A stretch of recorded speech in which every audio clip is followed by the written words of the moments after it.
અમરેલીથી સંબંધીને મળવા આવેલા ભુવાએ સુરતમાં કાપોદ્રાના દંપતીને તમારો યોગ પાક્યો છે, તમારા ભાગ્ય ખુલી ગયા છે એમ કહી વિધિના નામે મહિલા પર બળાત્કાર ગુજાર્યો હતો।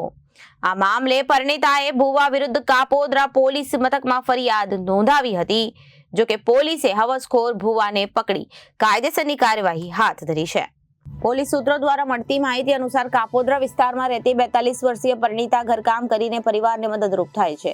અમરોલી ખાતે રહેતા તેના પિતાના દૂરના સંબંધી ભરત કડવા કંજુડિયા ભુવો છે। ગત 19 જાન્યુઆરીએ ભુવો ભરત સુરત આવ્યો હતો અને પરિણીતાના ઘરે રોકાયો હતો। 21 જાન્યુઆરીએ ભરત પરિણીતાના પતિ સાથે બાઇક પર સુરતમાં રહેતા અન્ય સંબંધીઓને ઘરે ગયો હતો।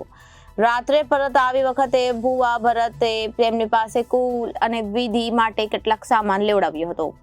રાત્રે 9 વાગ્યાના અરસામાં જમીને પરિણીતા તેના પતિ અને બાળકો સાથે ઘરમાં બેઠા હતા અને વાતો કરતા હતા। ત્યારે અચાનક ભુવા ભરતે કહ્યું કે તમારો યોગ પાક્યો છે, જેથી તમારા ભાગ્ય ખુલી ગયા છે અને તેમની પાસે પૂજા માટેનો સામાન માંગ્યો હતો। આ સામાન આપતા ભુવાએ દંપતીને અન્ય રૂમમાં બેસાડ્યા હતા, જ્યાં અંધારું કરી દીધું હતું અને દીવો સળગાવી મંત્રો બોલવા લાગ્યો હતો। બાદમાં પરિણીતાને આંખ પર રુદ્રાક્ષ અડતા તેની ભૂવના વશમાં આવી ગઈ હતી। ભુવાએ દંપતીને નિર્વસ્ત્ર થવાનું કહ્યું હતું, તેથી દંપતી નિર્વસ્ત્ર થતા ભુવાએ વારાફરતી બંનેને પોતાના ખોળામાં બેસવાનું કહ્યું હતું। બાદમાં તેમને હાથ પગ ધોઈ કપડાં પહેરી લેવા માટે જણાવ્યું હતું। આ કપડાં પહેરતા જ ભુવાએ ધૂળવાનું શરૂ કરી દીધું હતું અને પતિને બહાર જતા રહેવા માટે કહ્યું કે બાદમાં પરિણીતાને બાહોમાં જકડી લઈને અશ્લીલ હરકતો કરવા માટે ત્યારબાદ બળાત્કાર ગુજાર્યો હતો। ગભરાયેલી પરિણીતાએ પતિના અંગે વાત નહીં કરી અને જ્યારે ભુવાએ ભભૂતિ આપીને વિધિ પૂર્ણ કરી અને એમ કહીને સૂઈ ગયો। બીજા દિવસે પતિ ભુવાને મૂકી આવ્યા અને જ્યારે સાંજે તે નોકરી પર પરતવા પરિણીતાએ ભુવાને તેની સાથે કરેલા બળાત્કારની જાણ કરી હતી, જેથી તાત્કાલિક ભુવાએ ભરતને ફોન કરતા તેણે આવું કંઈ કર્યું નથી તેમ કહ્યું હતું અને બાદમાં નંબર બ્લોકમાં મૂકી દીધો હતો। જોકે પોલીસ આરોપીને પકડી કાયદેસરની કાર્યવાહી હાથ ધરી છે।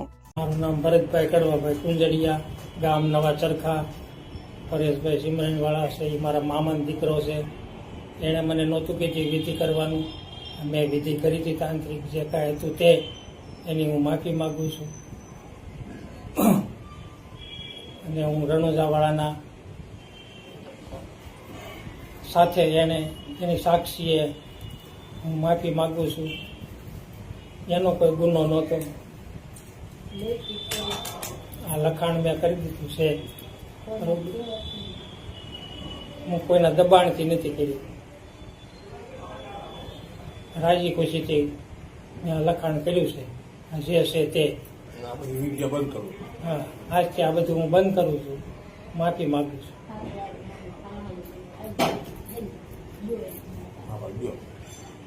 મોઢામાં લઈને ખા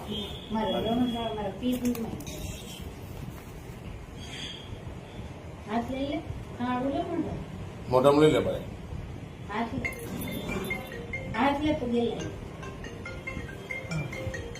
ગઈ તારીખ 22/1/2025ના રોજ કાપોદ્રા પોસ્ટે વિસ્તારમાં એક બળાત્કારનો ગુનો બનેલ અને જે ગુનાની ફરિયાદ કાપોદ્રા પોસ્ટે ખાતે તારીખ 10/3/2025ના રોજ રજીસ્ટર કરવામાં આવેલ છે।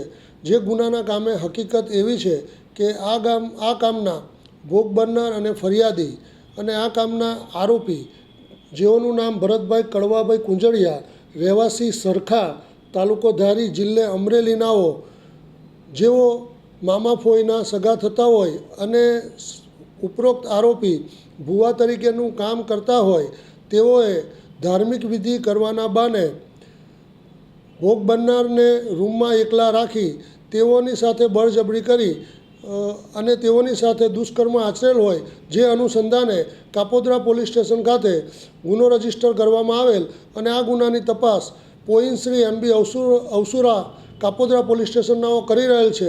ઉપરોક્ત ગુનાના કામે આરોપી ભરતભાઈ કડવાભાઈ કુંજડિયાનાઓને આજ રોજ ધરપકડ કરવામાં આવેલ છે અને હાલ તેઓ પોલીસ કસ્ટડીમાં છે। Reporter Arvind Rathod, Janadesh News, Surat.